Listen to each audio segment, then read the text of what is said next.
Thanksgiving Eve. There's nothing better.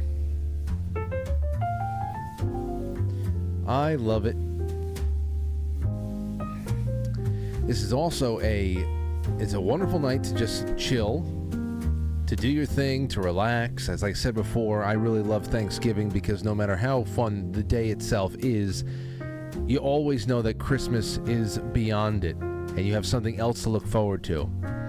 Christmas is a big letdown after it's done, because then it's just New Year's Eve is depressing, and then after New Year's Eve is just the rest of the winter. But we make our own fun over here, don't we, boys and gals? It's also a very dangerous night to go out and party. You have to watch out. Okay, there's a lot of drinking that goes on, a lot of drunk drivers. It is a huge DUI night. So please be careful. Even if you're responsible, somebody else may just not be. And just always remember that. Uncle Frank says, please be careful tonight. Thanksgiving Eve, we're going to be stretching out with the audience on a number of topics. Jay Gulinello is here. We had a last minute title change for the show. It had initially been mixed news items, Thanksgiving banter, and Q&A. And now it's JFK, killed by the experts, and Thanksgiving banter. And that's exactly what we're going to be talking about. We're going to be talking about how the experts love to kill people. No, I don't know. Maybe I don't know if they're actually out to kill people, but they definitely kill a lot of people. Their expertise is killing everybody. And Jay Gulinello is here tonight.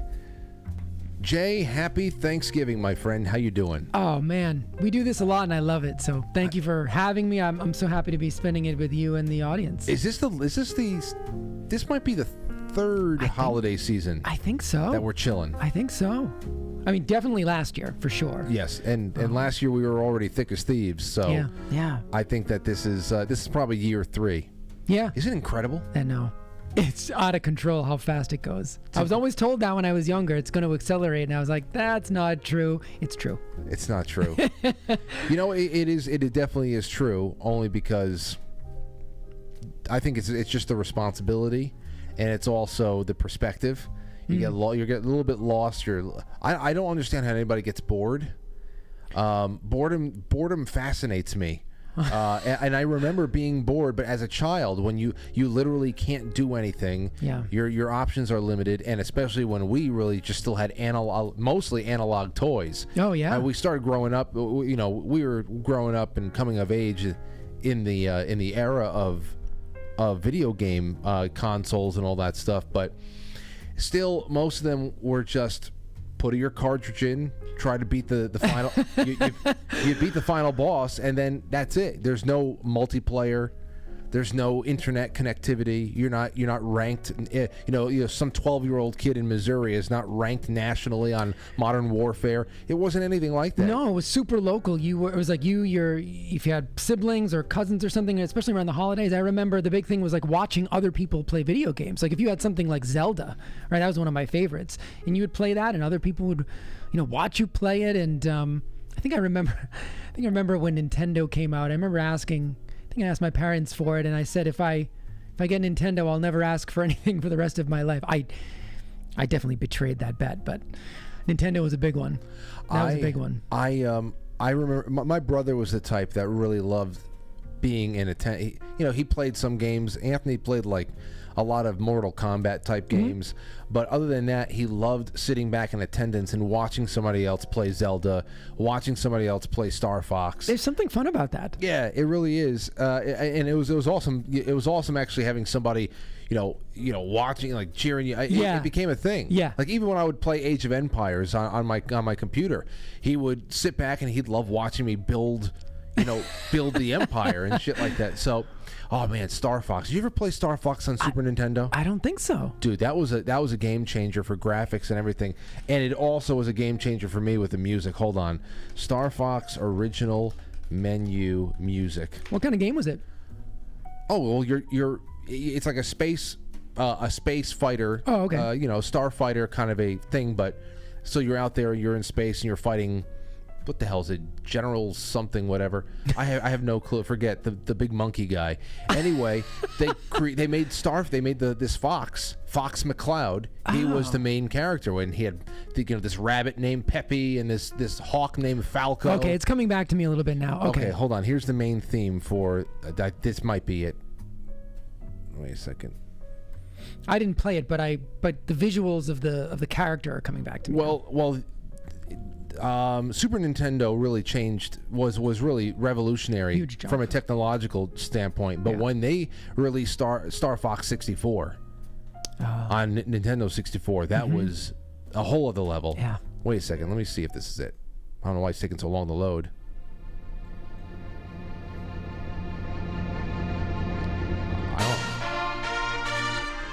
No, hold on. Would you get the whole score? No, that's not the one I'm looking for. Hold on, Star Fox. Is this it? Listen to this shit.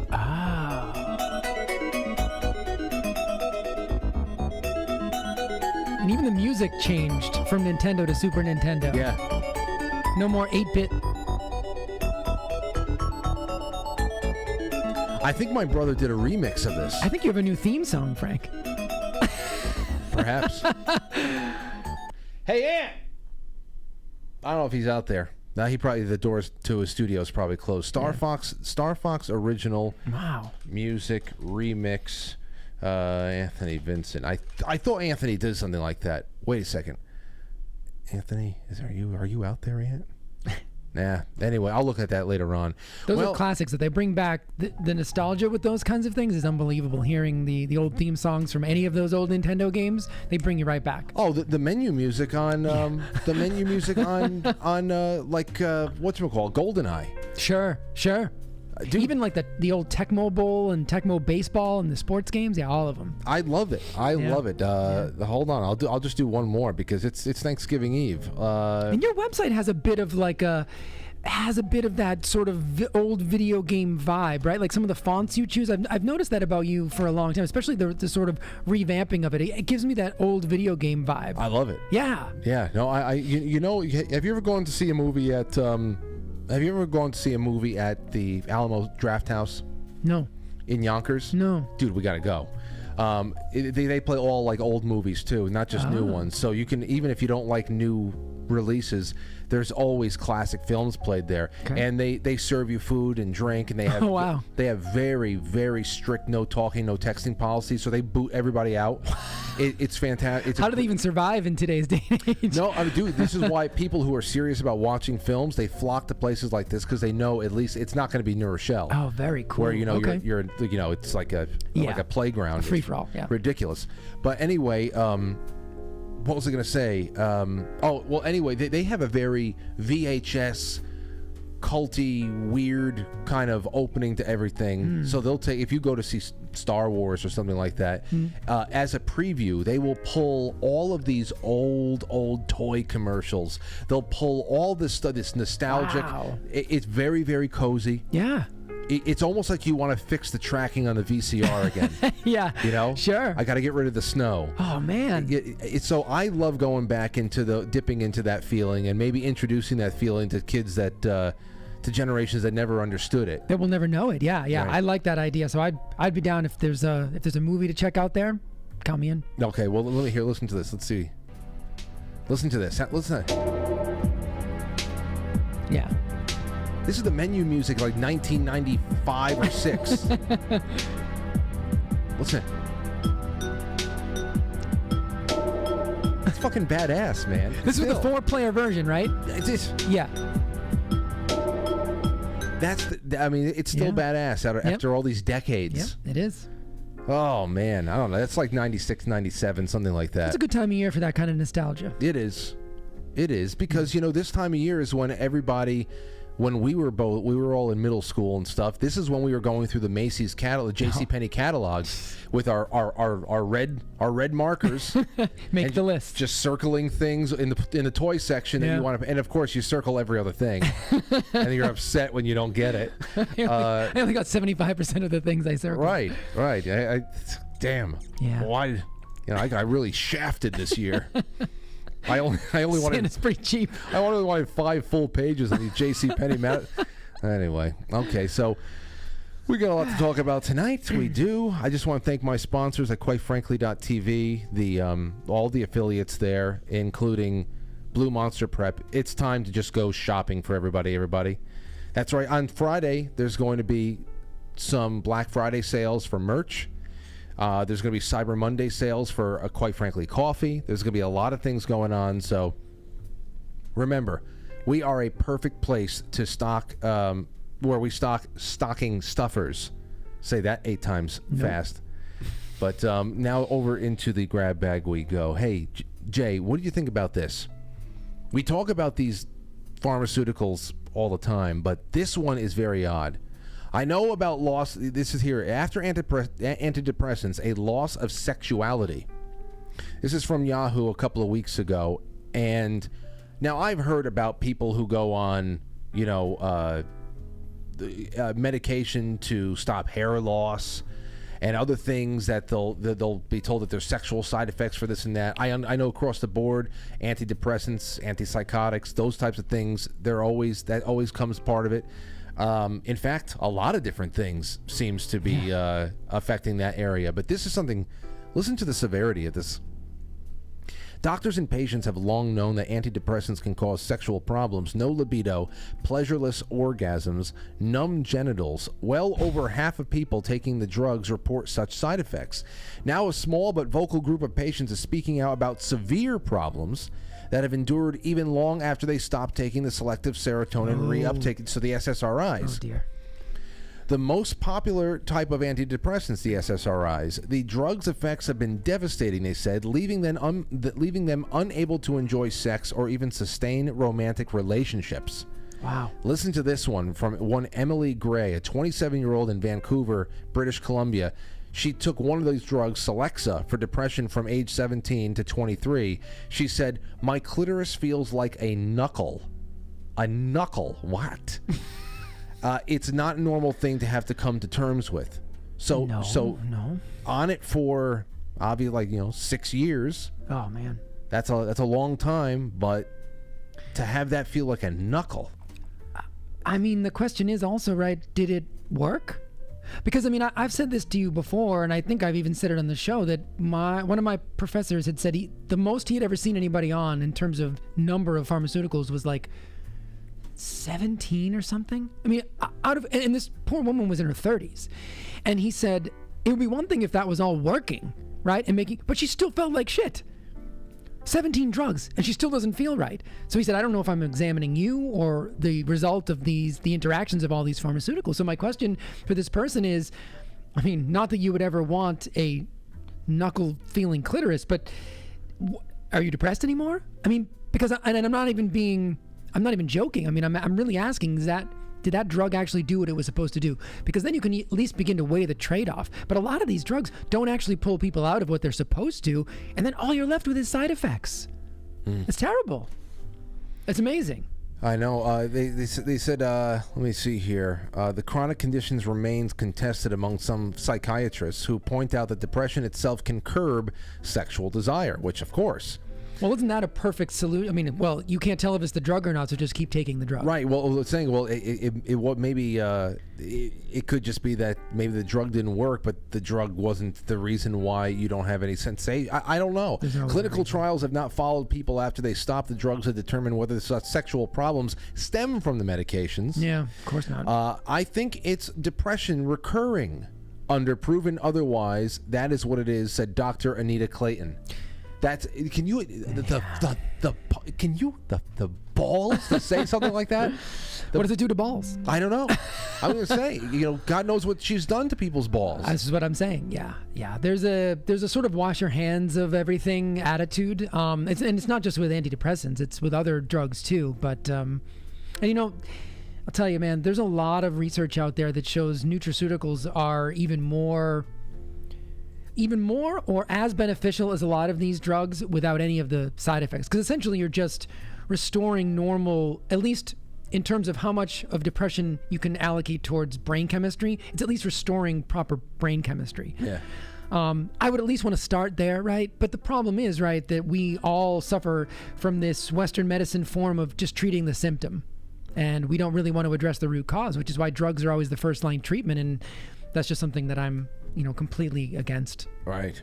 I guess there would have to be a lot of follow-up interviews, but Yeah. I think they know what the hell's going to be under that rock. Right, which is why they don't do the research. Right, long-term. exactly. Well, here's another one for you. This one's from Florida. So, the Florida man throws package of Oreos at wife while arguing over empty coffee maker. Officials said, Why is this a headline? a headline on Fox as well. But it would not have been a headline, ladies and gentlemen, if they had just kept, quite frankly, Elevation Roast stocked That's true. in the house. You gotta. Job one. Would this guy have flown off the handle like this? But here, listen to this. That is all Oreos are good for, but... Now, tell me something. When Paul Newman's line came out, everybody's like, Frank, you got to try Newman's O's. It's organic. They're better than Oreos. I got to say, I remember them tasting better for some reason, but they're not any. Are they any real different chemically? It's so interesting. There's a brand of, I have no affiliation with this brand, but there's a brand of candy out there, Unreal, and they make candied versions of all your favorites. And the thing is, candy would be okay as a treat and all of those things if they were just made with your regular ingredients, right? Like cream and sugar and those kinds of things. The problem with massive, corporations is that they're trying to eliminate the input cost. So they're using things like seed oils and they're using dyes and all of these things in Oreos. So I actually don't know what Newman's was made of. I actually don't know. I should look it up and see, but that's really what it comes down to. If you're going to have candy, you're going to have sugar. But the question is, where'd it come from? Yeah, and what's the rest of the ingredient in the in the cookie? But the Unreal candy is actually just straight up sugar, which again, is totally fine if you're on Halloween or something. But it's how much you're eating of it. Because even the Unreal candy, or even if it's just sugar, if you're having it for breakfast, it's still a no-no. Yeah. He said, there's nothing about the chemical breakdown of Oreos in this story.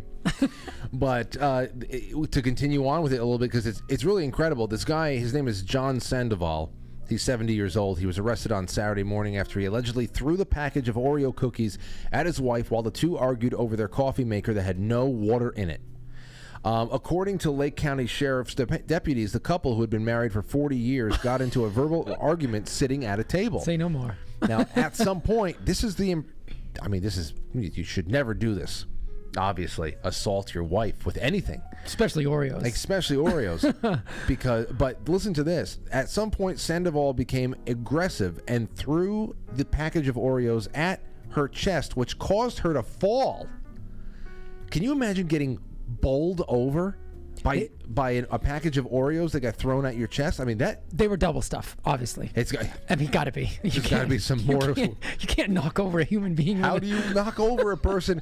He must have thrown this he must have a cannon, or she just must be frail. Very frail. Yeah. Or maybe she was leaning back in her chair. I think we're getting to the heart of why this was a story, right?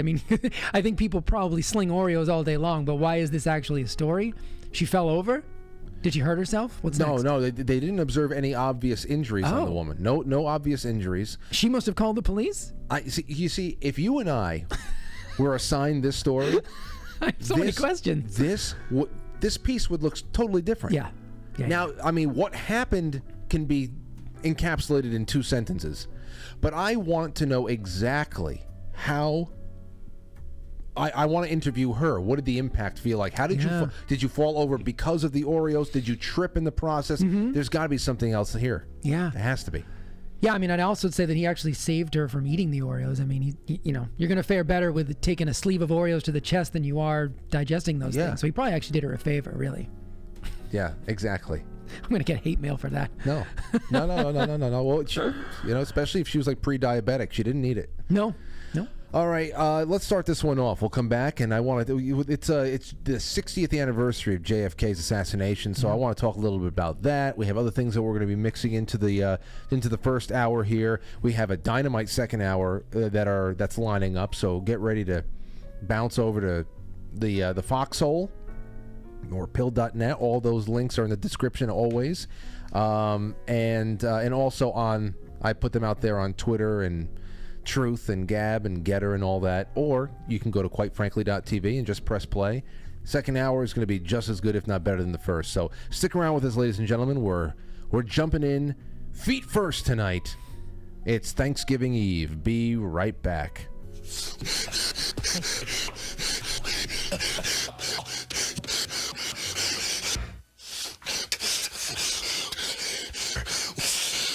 Is enough to get me to the boiling point.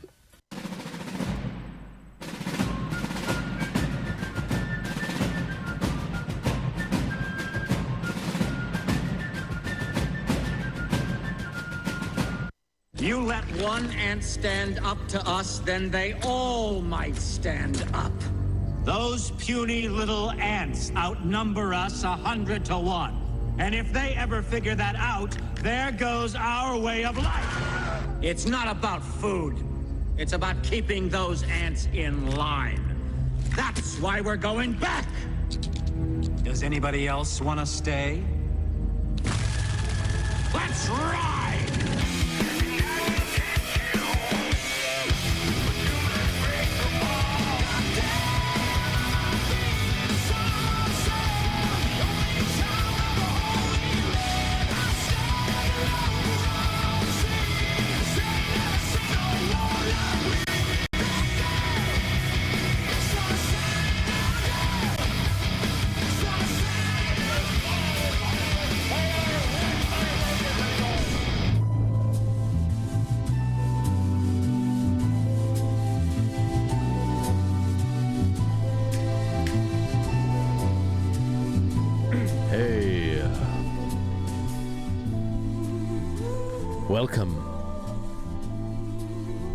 Welcome.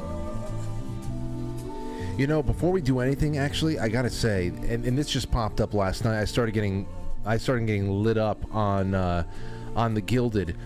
Jim Lee was our second half guest on Monday evening, and I asked him about Dutch Sense, the earthquake forecasting website and the channel, very popular. I'm a fan of the channel. Well, I asked him about Dutch's very public exit from doing earthquake forecasting, and Jim more or less expressed a little bit of skepticism at the exit being law enforcement related and more so based in melodrama. That's just how the conversation went. Anyway, Jim had predicted that there would probably be some kind of return to streaming or a fundraiser in the months to follow, and then a grand return. Well, I got lit up about 9 o'clock last night in the Gilded, and also an email from certain people, about a half a dozen people in email alone, who saw Dutch go live last night for an earthquake stream, immediately deleting the stream afterwards. So there was some activity over there. And so I was getting emails all night. Oh my gosh, I can't believe that Jim Lee was right. I expected it to be weeks down the line, not hours. So I don't know. I didn't see it. And again, I'm a fan of Dutch's channel, but that was crazy to see him dip back in, not even a couple of days later. All right, so here's what we have over here, Jay. First one up is Catherine Herridge over at CBS. Listen to what she said 2 nights ago. Thank you, Jerika. CBS News has obtained a security alert suggesting an increasing terrorist threat to New York State. The New York State Intelligence Bulletin points to Israeli operations against Hamas, and specifically that the increase in civilian casualties raises the likelihood that violent extremist threat actors will seek to conduct attacks against targets in the West, with New York State being a focus. The alert says possible targets include protests and other public events.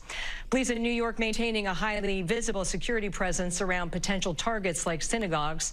And while there's no specific or credible threat, security for this week's Thanksgiving Day parade is at a high level with the full deployment of thousands of New York City police officers. The intelligence bulletin emphasizes that anti-Palestinian chatter has also been observed on multiple social media channels, with pro-Israeli advocates calling for violence against Palestinians and those who support them. The greatest threat comes from lone actors who take inspiration from violent rhetoric, much of it online. Today, yeah, always remember, The greatest threat is from lone actors. Yes. From lone actors who take, who hear and see things. They act on their own. They do not represent the whole, unless, of course, they are white Christians. and then threat to the homeland. And then, of course, it's just, tale as old as time. Wow. I saw this getting passed around the other night, Jay, and I said to myself, "Yeah, we're back, baby." Yeah. We just took a step back in time, didn't we? Dude, back in time. Back into time. Yeah. What the hell? I cannot believe they're bringing us back here. And it's almost as if just indiscriminately allowing millions of people to flood over your open borders is a bad idea. It makes no sense. Who knew?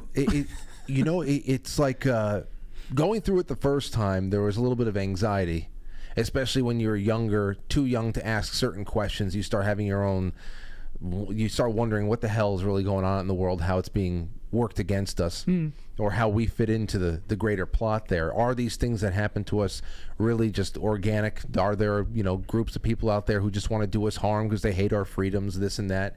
But at least back then, even though there was anxiety and there was vigilance, there was also a little bit more of a looseness in society where we could like band together a little bit more, at least embrace the flag and call a spade. And now they're bringing us back to the place where the terror is imminent, but don't you dare see something and say something and make any kind of definitive statements on who's doing it. Right. It's just like now you're jumping from one foot to the next. They're still trying to keep the fear in the background, but now you can't even stay on even footing where you can look across the person to your right or left and know that at least we're all seeing the same thing. It's nuts. Well, I mean, the gaslighting is out of control from the media. So, I mean, I think that's part of it, right? Because that's a great tactic if you want to divide the population. Because, I remember, obviously being considerably younger during 9/11, and there did seem to be a galvanizing. Now, it wasn't always galvanizing in a positive way. I mean, I saw a lot of really ignorant people doing a lot of ignorant things in the wake of 9/11, but it's different now. And I think it's such an appropriate day to talk about this. I mean, you go back to the Kennedy assassination, and if you doubted the original or the official narrative, the Warren Commission, you were a conspiracy theorist, right? That term had been around, but it was sort of really rolled out in order to, I always call these things that I wanted to go through with you real quick, thought-terminating points, right? They don't allow you to think any further anymore because for fear of being labeled X, Y, or Z. After 9/11, if you questioned even just something as simple as, hey, why did that third building fall down? You're unpatriotic, right? You got labeled unpatriotic. And anti-science. Oh, right. Well, that was the anti-science back then. Sure, exactly. Yeah. And then if you want to go fast forward to 2020, if you dare question the fact that, there was a wet market in Wuhan, but there was also this lab that did all kinds of work exactly on those particular viruses. You were anti-science. You were a science denier. Then you can even look at that summer, right? George Floyd, a perfect example. You said it the other night. A guy who was not a nice guy, a bunch of drugs in his system, didn't deserve to die. All those things can be true in the same sentence, but if you even question the narrative, you are a racist. And then you go to, say you were a guy or a girl who took every single inoculation under the sun. You loved them. You wore t-shirts with them, but you questioned this particular one for COVID because, I don't know, there wasn't adequate safety testing. Again, you're a science denier. You're anti-vax.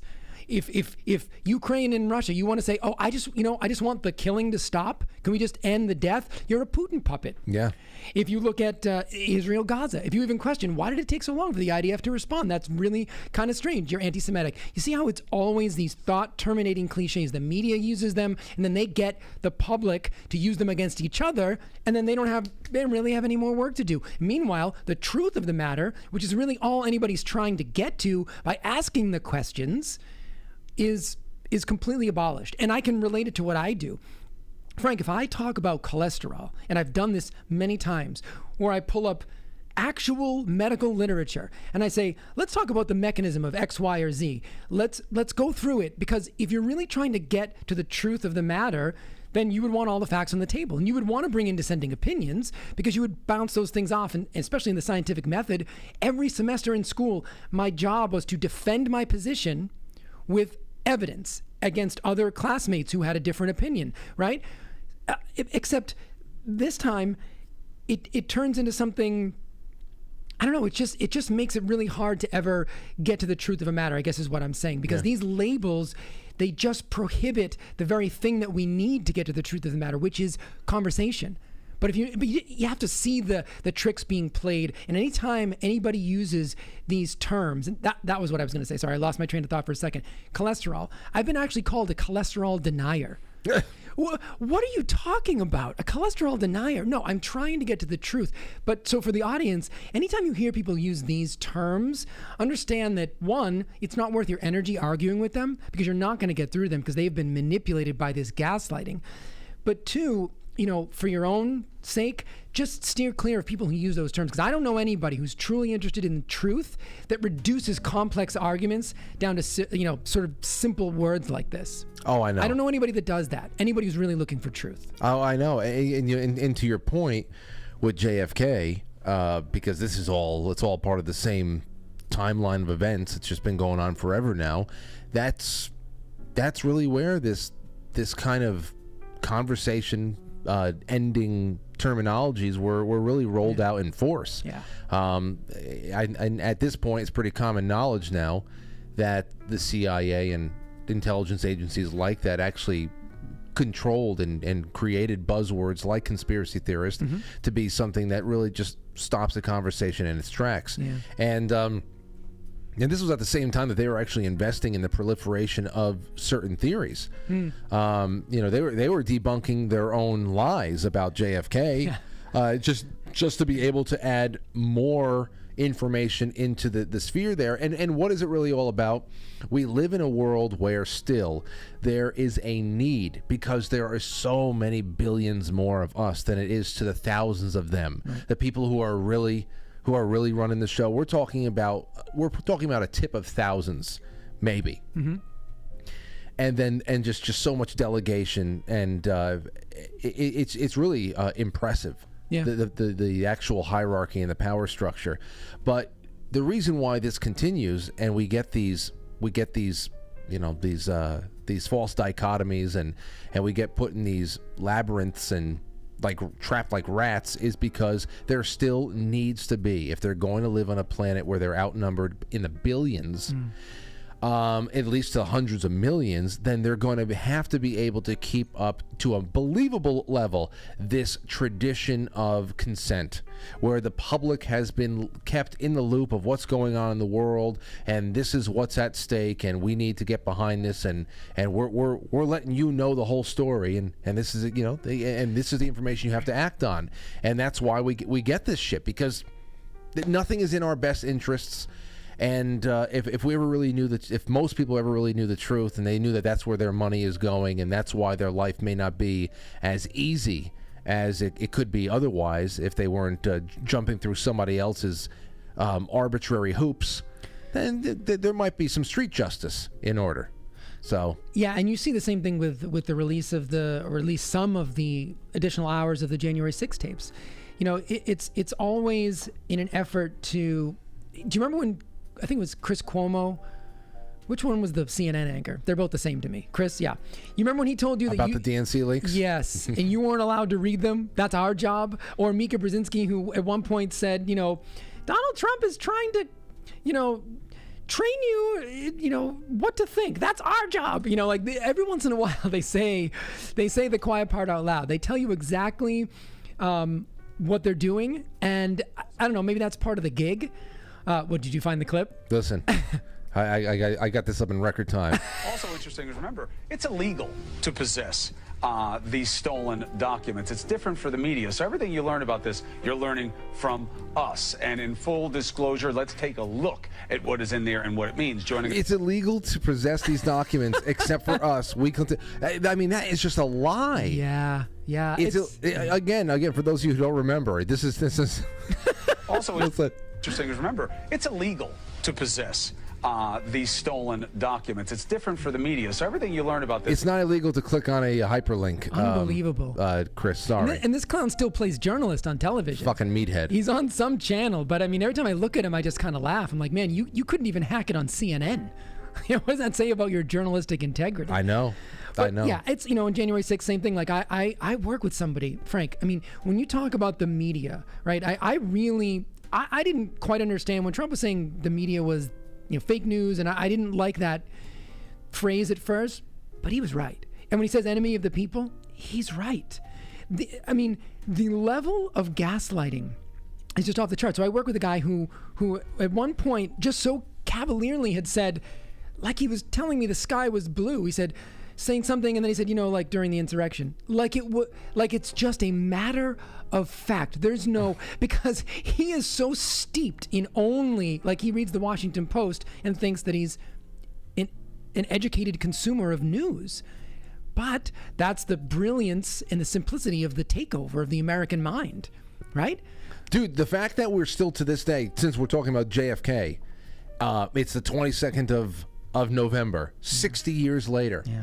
The fact that every November 22nd, somebody will come out and multiple people will publish things, kind of playing footsie with debunking the magic bullet theory, or Oswald being the one and only person that was behind this plot.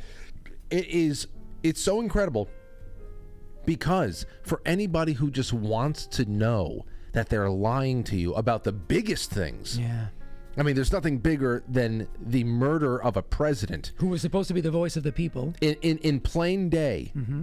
Okay, in plain daylight, right there. There's nothing bigger than that. It's one thing to lie about Donald Trump, mocking disabled reporters, or making a big deal out of, he's throwing paper towels in Puerto Rico at people like it's a football game or something like that.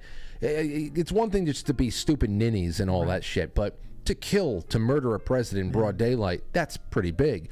And after all these years, for the media to still be kind of playing footsie with did it happen? What's the magic bullet theory? And what do the naysayers say? And what do the officials say? Forget about the officials and the naysayers.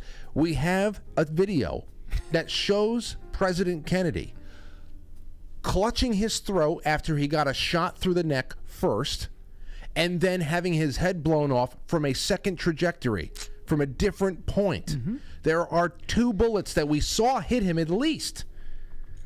It's just... I'll tell you, man. So for your audience that doesn't know this goes way back for me. So this is like the other obsession of mine besides, music and nutrition. This is kind of where I started in high school.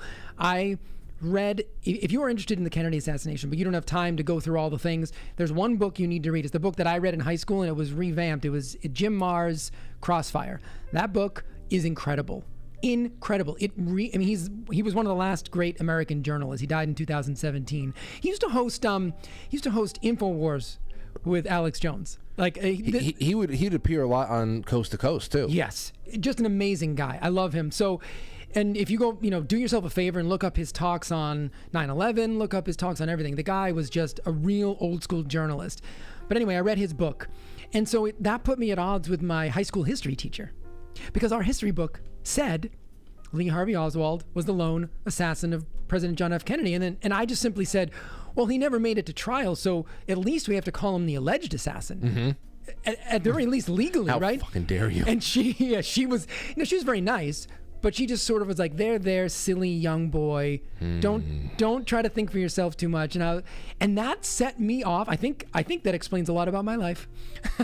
That just set me off on this journey to just understand. So again, for your audience, I was actually going to be in Dallas today. My goal was to be in Dealey Plaza and do like a live stream for you guys and just show you around. And I'm still going to do it. I had some car problems that cost me some money, so I couldn't afford the trip. But anyway... You were going to drive to Texas? No. But I just had to spend so much money on the Jeep. I couldn't afford to get I was going to say, geez. But I mean, I would. But no, I was going to stay down there, and I was going to walk Dealey Plaza, because I've never actually been there, although I feel like I have, because I've seen it from every angle, every video. But just to highlight your point, Frank, about the experts, and I know we're going to get into this in the second half. I told you this... No, we're going to do this. We're going to start that right now, and it'll lead us into the second half. Okay. So really air out on it, and we'll take the next 20 minutes however we can. Okay, so just this morning, I'm watching, now I don't watch the mainstream news, but I get clips, just to keep an eye on them. But there was like a supposed conservative, America First News Network, and they brought on, of course, today everyone's going to wheel out all these old fossils who have something to say about the Kennedy assassination only on November 22nd. You never hear about them any other day. They never read about it. They never think about it. They never, but, it's November 22nd. We got to come out and tote the party line. So they drag out this old fossil. I can't remember his name, not even worth knowing. He's going on and on again about how the Oliver Stone movie was a bunch of crap, and if you want to really read a good book, read Gerald Posner's, he's just an establishment hack. He wrote a book called, I can't even remember the name of it. Anyway, Case Closed, that's what it was called. Lone assassin guy. And the host of the show, not really pushing back, agreeing with him, saying, yeah, and there's a Zapruder film, which is the only real sort of full-length version of the assassination that we have, that Frank was referring to, that was shot by Abraham Zapruder. That film doesn't show a second gunman. Well, okay. I mean, if you watch the film was focused only on... It doesn't show the first gunman either. Only on the limousine. So unless the gunman was in the limousine, which is a theory by some people, which I don't buy into. But of course it doesn't show that. And the guy, the expert... on television, on national television, says, you're right, it doesn't show any of the other gunmen. It only shows Lee Harvey Oswald. And I was like, wait a minute. Wait, but was that just like a slip of the tongue? He knows that that's impossible, right? But this is my thing, right? So I don't know. Obviously, I can't get inside his head. But the problem is one of two things. Either he's truly ignorant, right? And I mean, that's just an egregiously false statement. But my concern is that people who, again, only bring this topic up on November 22nd, they go, oh, well, I mean, they'll think they'll think there's actually evidence against Oswald. By the way, there were also no fingerprints found on the rifle. Those fingerprints didn't come until later. And if you look at the interviews done with the mortuary, the undertaker who was preparing Lee Harvey Oswald's body, he said that FBI agents, after Oswald was assassinated on Sunday, FBI agents showed up to the funeral home and basically fingerprinted Oswald because they didn't have a palm print on the rifle. And he had to scrub the ink off of Oswald's dead hand in order to bury him for his family. So that's where the only palm print came on the rifle that supposedly was used to assassinate the president. See, I didn't even know that. This is what I'm saying. I love this stuff, and I've got a million of those. But anyway, that's one of the biggest ones, right? And you can. I think the guy just died recently. But if you want an amazing book on this topic and it interests you, it's a fast read. It's a thick book, but it's a quick read. Crossfire by Jim Marrs, or go on YouTube and look up any of his lectures. He's brilliant on the matter, and he actually lived in Dallas. There's pictures of Jim Marrs dancing at the Carousel Club, which is the club that Jack Ruby owned. Jack Ruby is the eventual assassin of Lee Harvey Oswald. Mm-hmm. Pretty amazing. The guy lived in Dallas, and he was a college kid at the time, so he just kind of fell in love with the whole thing because it was his neighborhood. He knew the people involved. Does Marrs ever go into the body switch myth with the Officer Tibbetts down in Texas? He doesn't go into that very much, I don't think. But the Tippett murder is another bizarre thing. Different slugs found. And I know. Different witnesses seeing two men at the scene. It's debatable as to what Tippett was even doing there.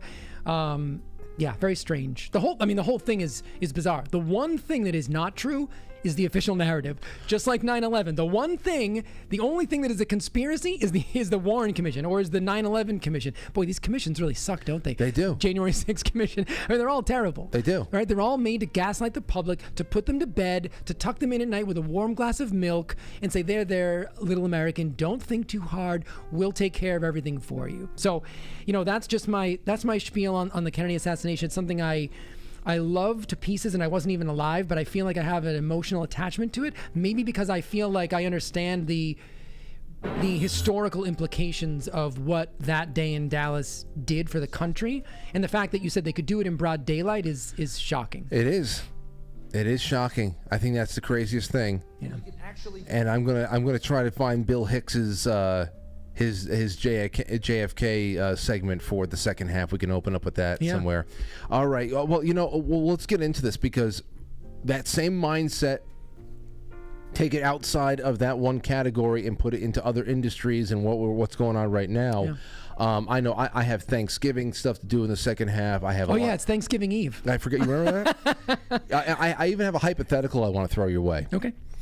It's going to be good. But here's the first thing. It's something that you had seen too. We were talking about maybe using this as a launching point for other conversations tonight, but obviously we had other things that we can start with, and now it's leading us to this. The U.S. life expectancy data proves experts are literally killing us. This is from the New York Post. It's a great article.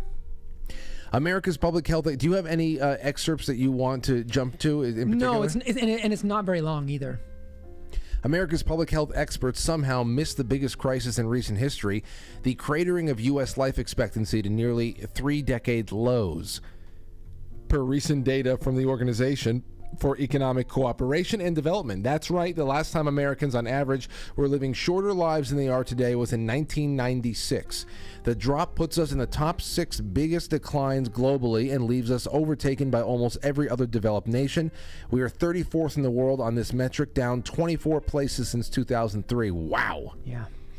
That's behind Croatia, Colombia, and China. So while Americans' actually base level health was getting steadily worse and worse, our scientific betters were demanding universal masking and vaccine mandates, closing our businesses, shutting our schools, and letting the elderly die isolated in hospitals and care homes. The experts demanded these measures to stop COVID.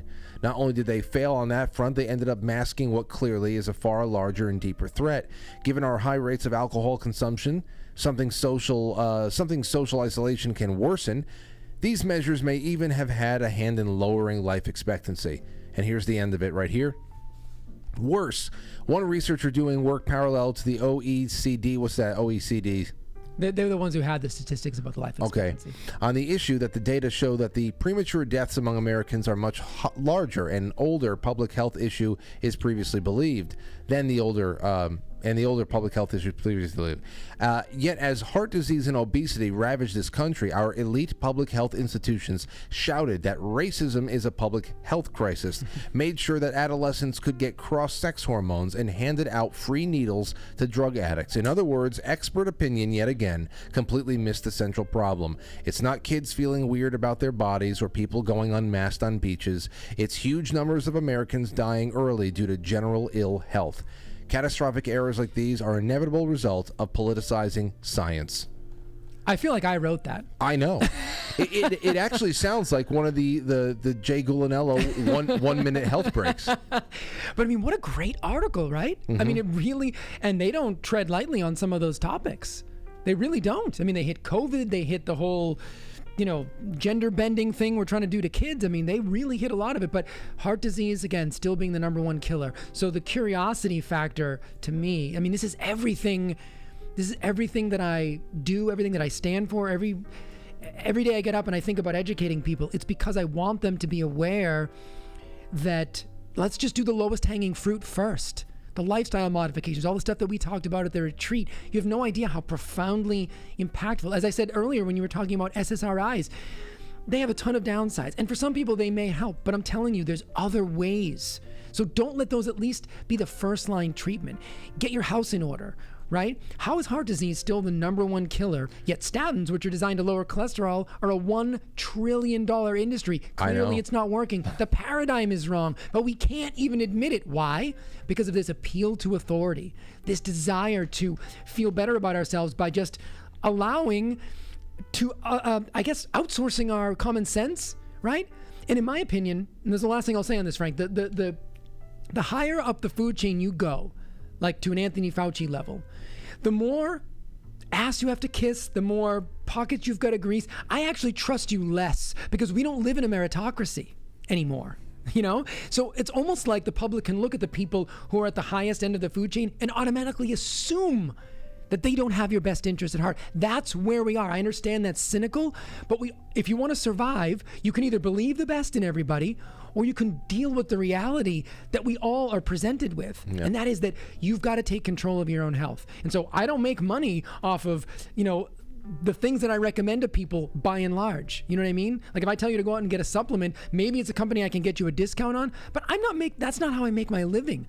I try to make my living by educating people, and then eventually they run with all the information on their own and they don't need me anymore. But see, I create planned obsolescence for my own, for my own practice. But the pharmaceutical model, the Western medical model is forever need.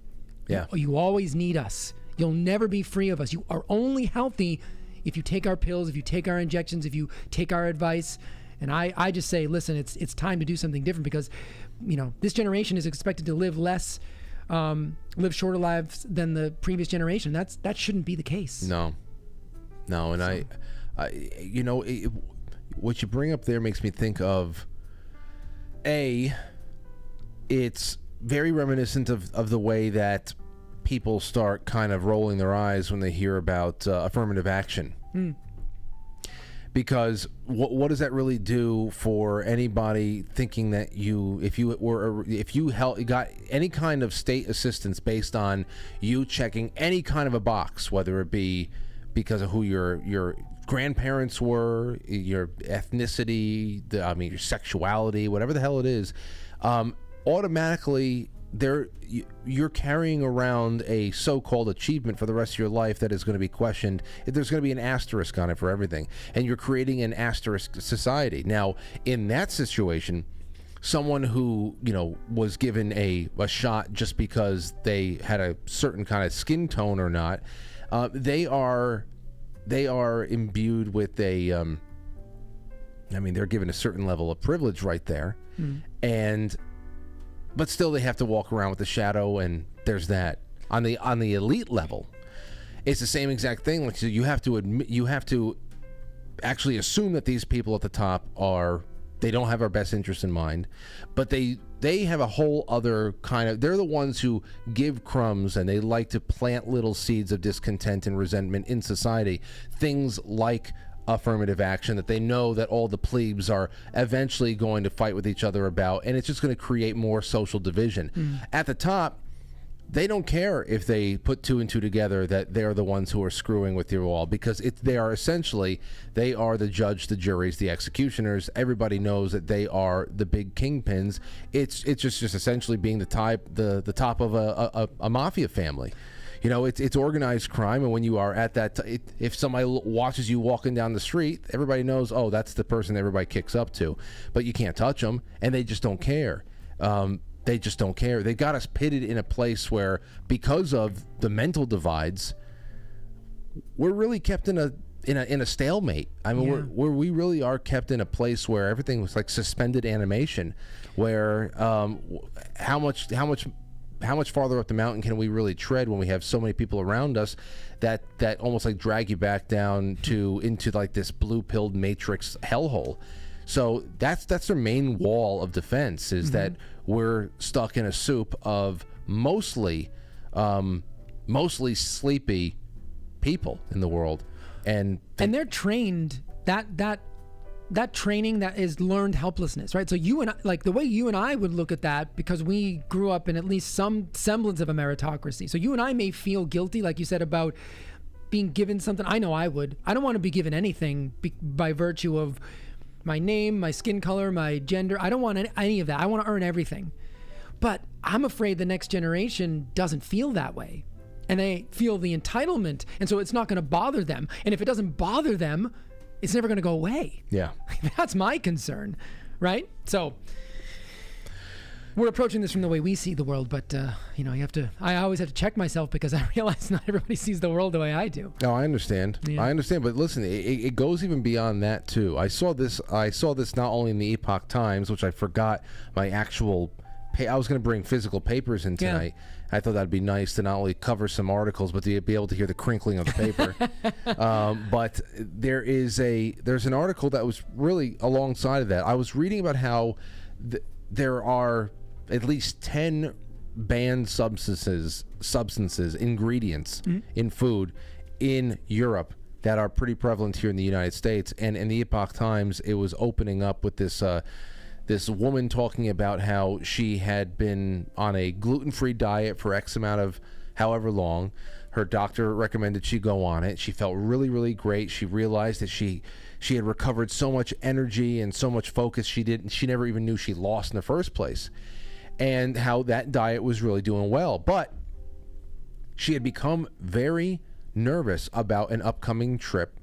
Not nervous, but curious as to how an upcoming trip to Italy was going to affect her, because you're going on vacation in Italy for a couple of weeks to a month. You need to indulge in the local cuisine. You have to, and of course it's Italy. It's going to be mostly carbs. I mean, you can avoid it if you want to, but I mean, when in Rome, literally. So, but the Rome would probably be the last place I went to be honest. Yeah. Still, she said that she was delightfully surprised that when she got to Italy and she started, she's about a week or so in, and that is, however many lunches, dinners, and breakfasts, that she was not feeling that gluten-related crash, that brain fog, all that stuff that she had felt prior to cleaning up her diet back at home.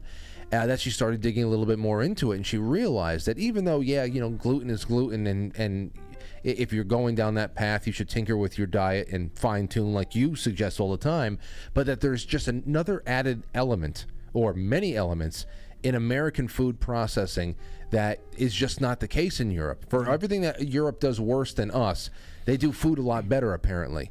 That's at least what I've been reading. I don't know what you say. And then I saw this WHO that backed these so-called studies that ultra-processed foods are good for your health. So what the hell is the scuttlebutt with that? Okay, so that article is amazing. I just want to, I'll riff on that for a second. But the gluten thing, I've actually, it's really funny. I had that exact experience with a client, and it was Italy. She was going to Italy, and she had terrible. She would avoid all wheat and grain products in this country, which I really truly recommend for most people. And unless it's organic, unless it's sprouted, unless you know the farmer or whatever, I mean, it's really just not quality food. And for the most part, it's very damaging to the gut. Leaky gut is a term that a lot of people are familiar with. Well, gliadin is the protein in gluten. It causes the issue. So I really quickly, because you mentioned this before I got here, so I grabbed one paper and I was like, got a wealth of information just from that one paper, aside from what I had already known about it and the anecdotal experiences of some of the clients that I've had. So the majority of American wheat is something called hard red wheat, which is higher in gluten. And in Europe, the majority of the wheat is soft wheat, which is lower in gluten. So there's your answer right there. Off the bat. Right. So the second thing is, so gliadin is the gluten subfraction responsible for most of the allergenic response to wheat. But here's something really cool. The gliadin concentration in meat can be modified by the presence of sulfur in the soil. So the concentration of sulfur in the soil regulates the amount of allergenic gliadin proteins that the wheat creates during its life cycle. So less sulfur in the soil, more gliadin in the gluten, more sulfur in the soil, less gliadin in the gluten. And if there's more gliadin in the gluten, the more reactive a person will be to the wheat. So the soil composition makes a difference. And that takes me to my last point, glyphosate. It's really not used in Europe, at least not in every country, not the way it is here. We even use it on some crops just to help them harvest earlier, because it dries out. It's like a desiccant. It dries out the crops. So the presence of glyphosate not only impacts the quality, and glyphosate is known to be a gut disruptor, but not only is it impacting the quality of the wheat, but just glyphosate itself may be damaging to the contents of the soil by virtue of the plant. And so now if you've got less sulfur in the soil, like I said, you'll have a different concentration of gliadin in the protein. So it's not a surprise, but when you start to dig into all the mechanisms, you can just understand that this push towards everything synthetic, right? And we got to get animals out of agriculture. We'll just use synthetic fertilizer that Bill Gates has a patent for, right? It's always this push towards synthetic over nature, and nature always fixes the problem. And animals' manure on soil, no-till land that's then properly grazed and managed, is some of the most mineral-rich soil that will then give you healthier crops. And we just don't have that here. We don't have that. Maybe it's because Europe has a longer history of farming. You know what I mean? Like thousands of years, whereas we're a couple hundred years and we're always looking for the bigger, better thing. I don't know what the reason is, other than to say, for people who are struggling with wheat, a lot of people don't do it in Europe, but when they eat wheat here, which is why I don't recommend it, they always have problems. And that's why leaky gut is a massive issue in this country. The prevalence of leaky gut is just everywhere, and then I think that leads to things like autoimmune conditions. And down the road. You know what? I think the second greatest condition in this country is leaky slut. Really? Leaky gut is probably the worst. I have not heard of but this. Leaky slut is definitely the worst. Go into the medical literature after this. These damn leaky sluts everywhere. Maybe that was why that guy threw Oreos at his wife. Had to just throw that out there. That's okay. Anyway, isn't it crazy how you went through, you go on such an amazing rant, and then you get down to the very end, you say leaky gut, and everything you said disappeared, and all I could think about was leaky slut. And now the audience has no idea what I said either. Yeah, the audience already forgot about it all. Oh, and by the way, that study, that World Health Organization article, that was an amazing article, amazing piece of fiction where they tell you that breads and cereals are actually, even though they're ultra processed, they're actually good for you. And that study, I won't even go through everything they did because it's just so ridiculous. But in that study, they lumped in soft drinks with meat again. So, they just basically categorized foods in 4 categories: least processed to ultra processed being category 4, and soft drinks and meat were in the same category as ultra processed, especially if you're talking processed meat. Yeah. But still is not true, because meat has a variety of different ways it can be processed. You can have processed meat that is unhealthy, but you can also have grass-fed salami that's technically processed. Can you stop real for a second and just expand on that real quick, because we have about a minute and a half before we're going to go to intermission. When you say processed meat, how does give me an example of how meat can be then considered processed? I mean, all meat is processed. It has to be processed, otherwise you can't get it to your table. But outside of just the butcher taking control of is that considered processing, cutting it up, or like, it always seems like when you say processed foods, it is mainly, to me, I'm thinking, okay, well, there is some kind of a chemical element to this that I don't understand, but I just have to assume it's chemical. That is the only meat that I would consider potentially bad for your health. In other words, I don't want to call it a brand name, but just like a brand name bologna that has a whole bunch of additives, fillers, even seed oils, other things. So it's never the meat.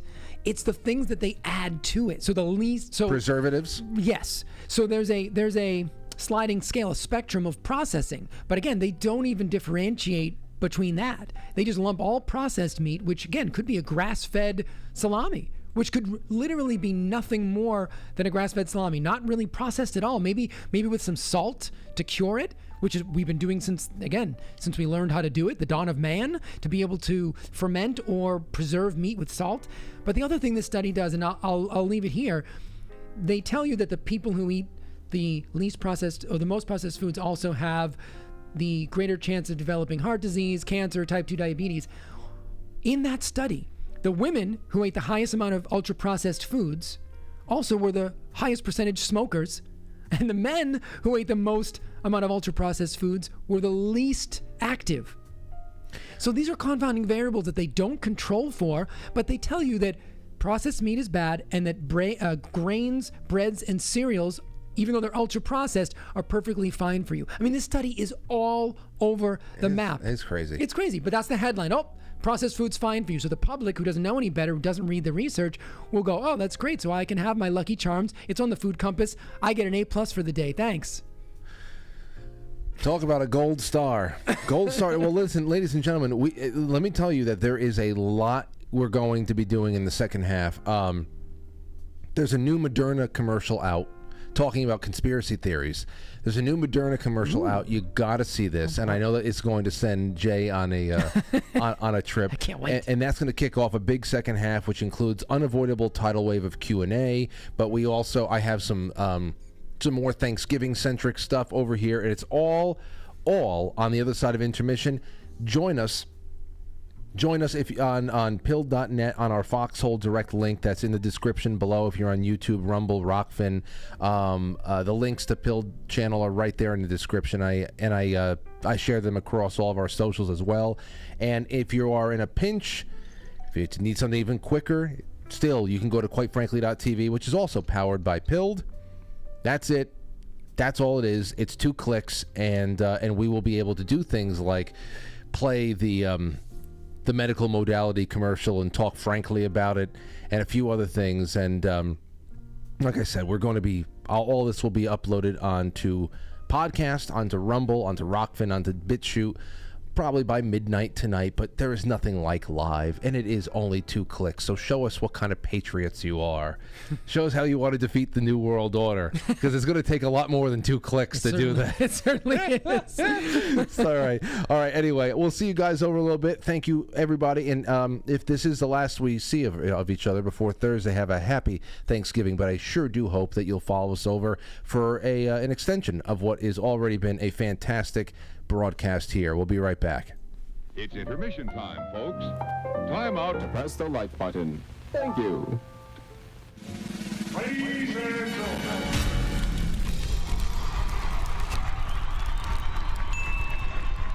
Welcome to intermission. We'll be right back.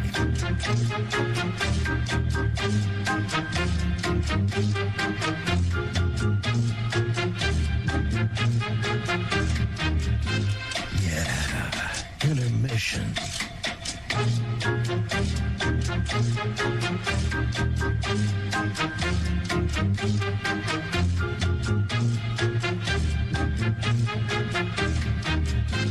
Yeah, intermission.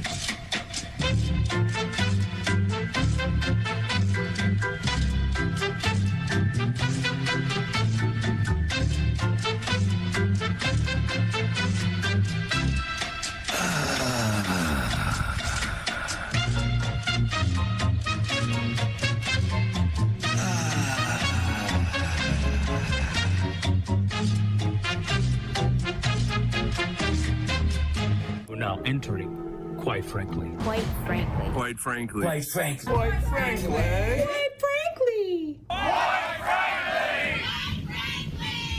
Quite frankly. Quite frankly. Quite frankly. Quite frankly.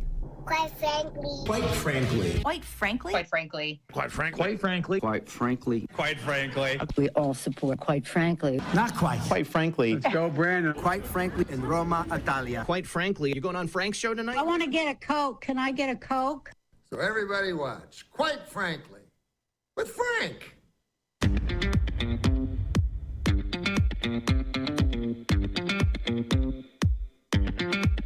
Quite frankly.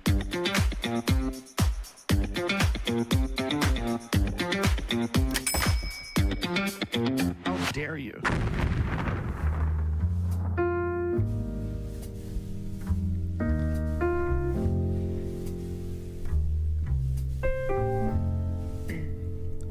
Oh, you know what? I just got logged off a restream. Hold on, so I couldn't even log off everything. Hey, everybody, you're getting a little bit of bonus. Hold on. Don't show your password, Frank. I know. This is ridiculous that we just got logged off. Let's see if that works. Oh, of course. No. Don't sweat the bicycles. It's okay. You got this. I know. How many blocks does the bicycle? I got it. Oh no. These more. damn captchas. Now you got to find the motorcycle. Now find the bus. This is fun, everybody. For those of you at home in podcast land, You gotta be how many kidding me. vehicles can Frank find? It's just kidding me. Come on now. Gotta be. Oh, we're back to bicycles again. The endless with the caption. Oh, they put one in the crosswalk to try to screw with you. Just let me in. Jeez Louise. All right. That was a little concerned. I know. Okay, so everybody, I said we're